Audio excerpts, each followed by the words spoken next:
शिवसेना भाजपमध्ये दिवाळीपूर्वी नगरपालिका निवडणुकांसाठी युती झाली असली तरी नाशिकमध्ये विकास कामांवरून लोकप्रतिनिधींमध्ये वाद रंगलाय। केंद्रीय मंत्री नितीन गडकरींच्या उपस्थितीत नव्याने उभारण्यात येणाऱ्या उड्डाणपुलाच्या भूमिपूजनावरून वाद निर्माण झालाय।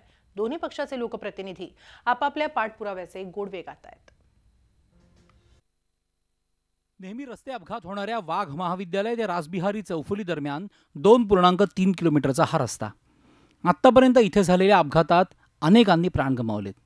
खरं तर शहरातून जाणाऱ्या उड्डाणपुलांनी निर्माण झालेली द्वारका सर्कल इथली वाहतूक कोंडी दूर करण्यासाठी पादचाऱ्यांना थेट पादचारी मार्गाकडे नेता यावं यासाठी बॅरिकेडिंग, इंदिरानगर, बळीराम, वाघ कॉलेज तसंच जत्रा हॉटेल या चौफुल्यांवर भूमिगत रस्त्यासह 3 लेव्हलचा रस्ता करणे अशा अनेक कामांचा प्रस्ताव खासदारांनी दिला होता। प्राधिकरणाच्या अभियंत्यांनी या ठिकाणाची कामाची प्रत्यक्ष पाहणी केली। अखेर प्रस्तावाला मंत्रालयाने मंजुरी दिल्याचा दावा खासदार हेमंत गोडसे यांनी केलाय। तर भाजपने केलेल्या कामाचं श्रेय शिवसेनेचे खासदार लाटत असल्याचा आरोप भाजपने केलाय। अनेक अपघात त्या ठिकाणी घडत होते, अनेक जण मृत्युमुखी त्या ठिकाणी पडले आणि म्हणून अनेक लोकांनी त्या ठिकाणी आंदोलन केले।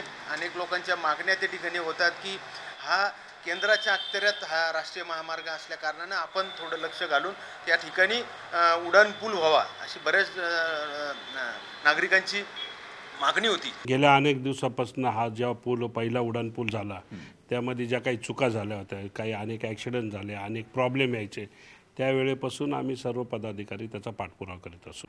महापालिकेत आरोप प्रत्यारोपाची ही सुरुवात आहे। येत्या काळात ही चिखलफेक वाढत जाणार आहे, त्यामुळे मतदारांचं मात्र चांगलंच मनोरंजन होईल। योगेश खरे, झी मीडिया, नाशिक। झी 24 तास रहा एक पाऊल पुढे।